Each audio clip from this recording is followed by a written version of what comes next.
welcome to today's video. And today we're actually on the final run with these wheel trims, you'll be glad to hear.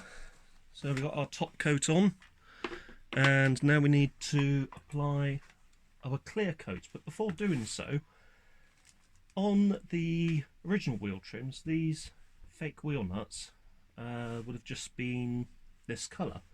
So I've actually got some supposedly chrome paint, chrome in inverted commas, and it actually says on the tin may not actually appear, the finish may not appear like it does on the tin, on the lid.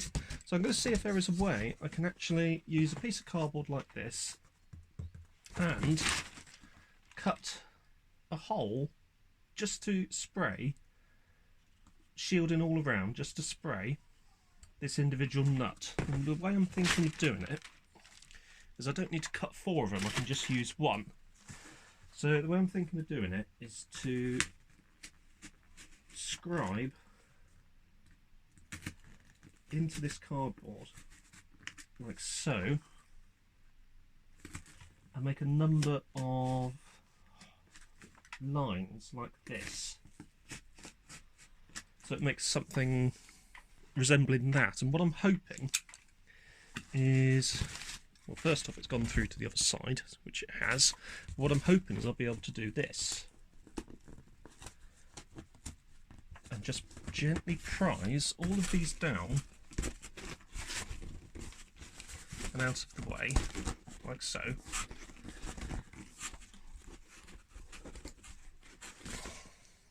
Bring this back into the picture.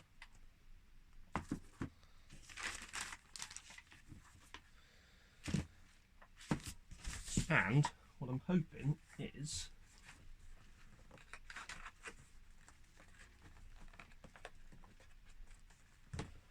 I can shield the inside of the wheel. What I might need to do is just gently make each one of these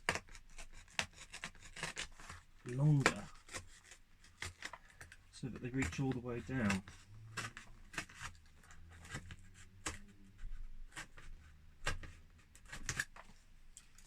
As I say, I've never tried anything like this before, so I will be interested to see how it comes out. If it doesn't work, I just need to apply a load of top coat again.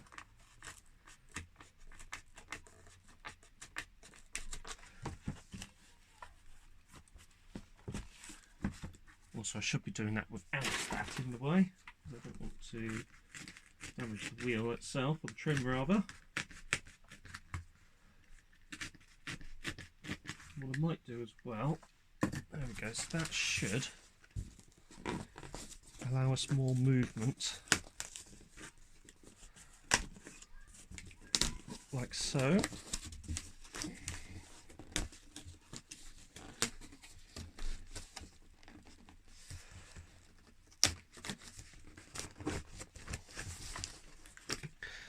So let's see what that does. Let's bring this back into play again. I'm hoping that now these are a bit longer, they will provide me with a barrier against the finish actually getting anywhere else, and it mostly does. However, there is a little bit there that it may actually get onto, and to resolve that, I'm just going to tear off a little bit of paper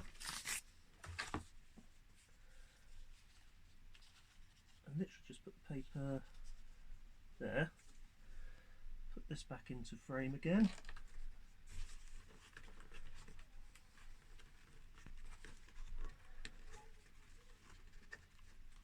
and that should be ready to go, almost.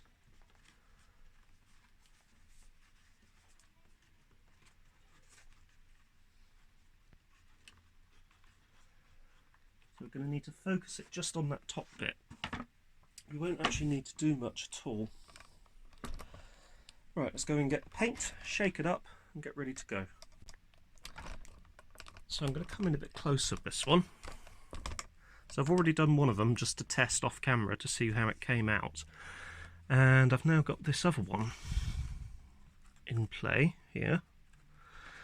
So I'm going to tuck those down and out of the way if I can. That looks like it's there. What I need to do, give that another bit of a shake.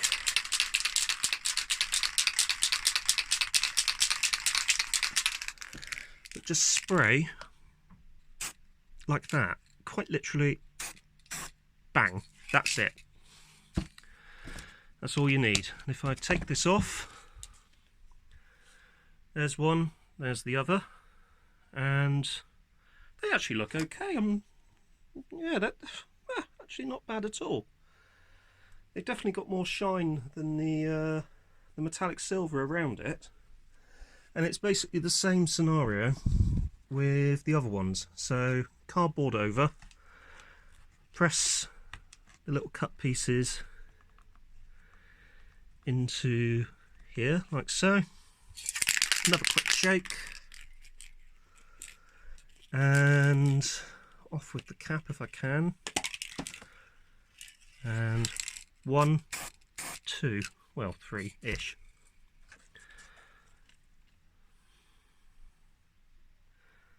And on to number 4.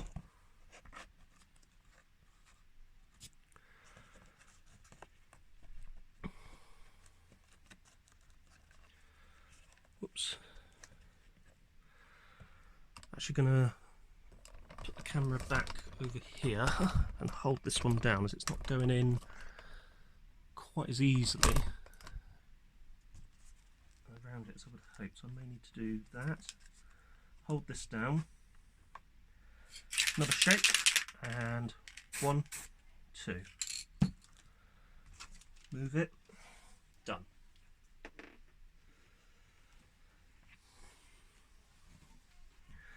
And that's actually looking okay. So the proof will be once it's dried. So we're going to put these to one side over near this heater, and we're going to let those dry out. Now what I'm going to do is pause the action for the moment, because I've got another 3 to do, and I want to get those done, and then we can start the process of lacquering. So I will be back shortly. With all of them done, we can now leave them here for about 20 minutes, nicely drying out in front of the retro 1980s fire there.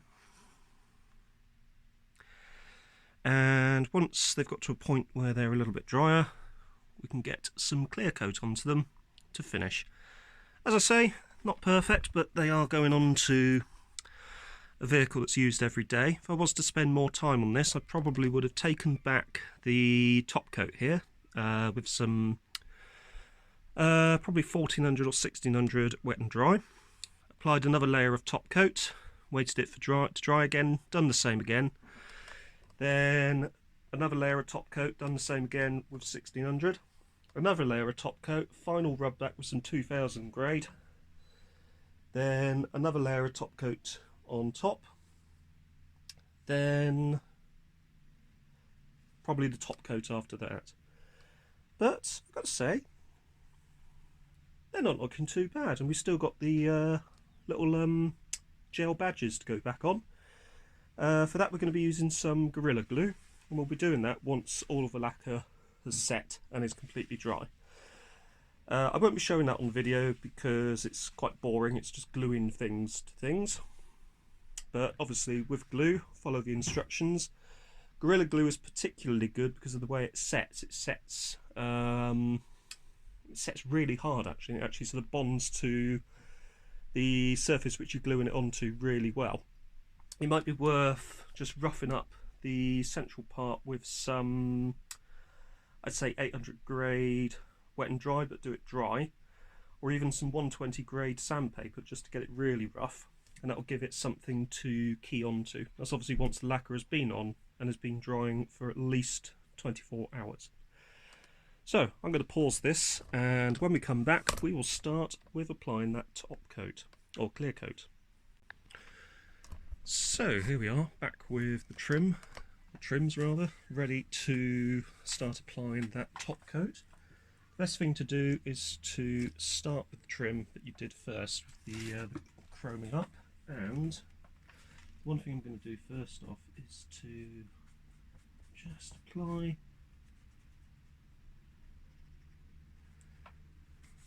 some isopropyl alcohol across the entirety of the trim, just to remove any imperfections or anything like that it may have received during the time that I've had it in storage.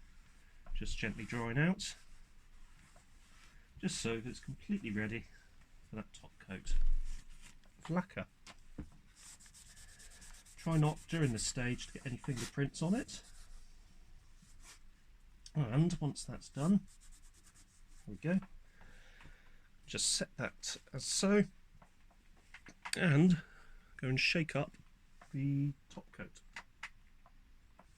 So there are special pre-paint solutions that you can use. I don't have any of those to hand, so I've been using some 99.9% isopropyl alcohol, which, to be honest with you, I think it does just as good a job at getting rid of greases and other bits and pieces that may have accumulated on the trim itself.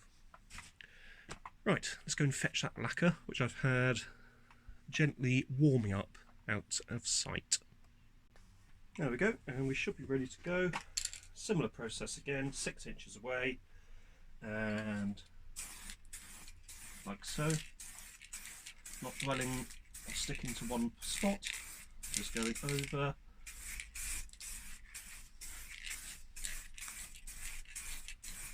As quickly as possible so that you don't get any runs.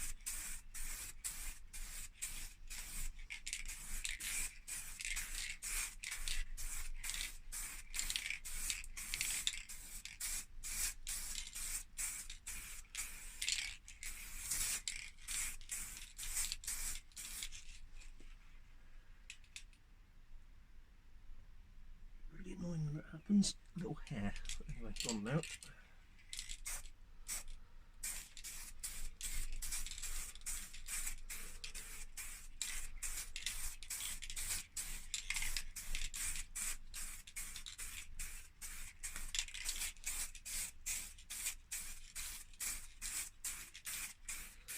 And once you're happy that you've managed to get coverage over everything,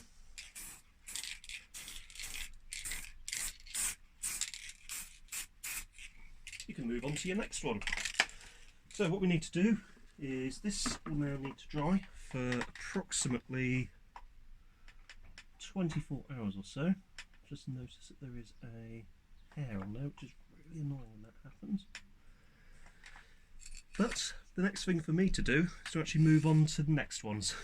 So, if you found this video interesting and useful, don't forget to hit the like button, don't forget to subscribe, and I will see you next time.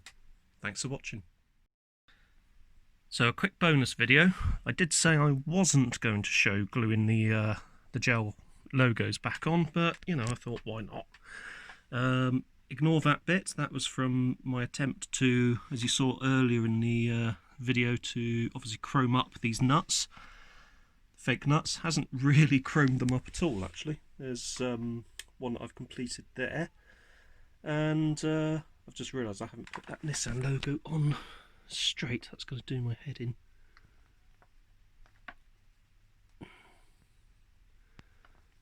That's really going to do my head in if I can't turn it to... I've only literally just put this on. Bear with me a minute, I'm just going to sort that out.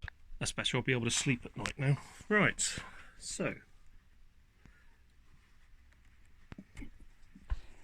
here we have the trim. What you might want to do, which I'm not going to do because I don't need a perfect finish on these, is you might want to rub back this area here with a little bit of probably 1200 grade should do it, and then just basically mask off the cap once it's fully dry and just spray a bit of top coat into there and then spray a bit of lacquer to finish.